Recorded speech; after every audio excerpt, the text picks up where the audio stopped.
While the amount of unsupported expenditure has vastly reduced from the case in the financial year that ended in 2014, the Auditor General is worried that the national government could still not account for 7.3 billion shillings.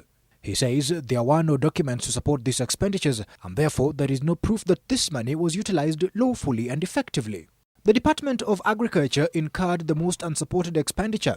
Almost 2.5 billion shillings was used to purchase and transport fertilizer, certified seeds, breeding stocks and live animals, but there are no supporting documents. The Ministry of Devolution also claimed to have transferred 2.1 billion shillings to the Ministry of Lands, but again there is no supporting evidence. The Stores and Service Fund could also not prove how it had spent 1.3 billion shillings. The biggest losses may have been made in expenditures that the Auditor General says were of no use.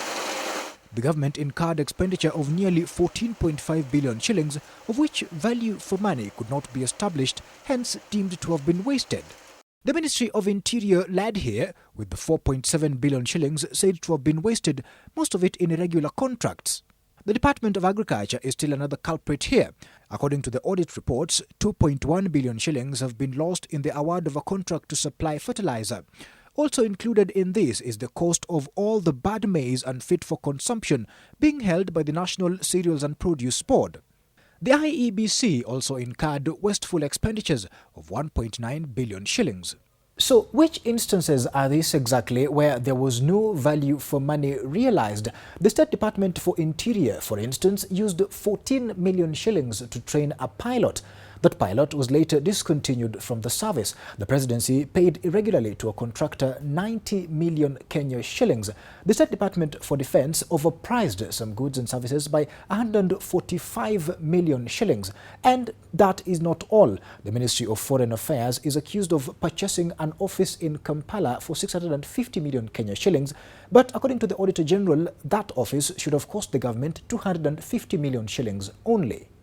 This new chancery opened by the President in May this year could be the one in question. The Auditor General has also faulted the Treasury for putting proceeds of the Eurobond money into an offshore account and not the consolidated fund as is required by the Constitution.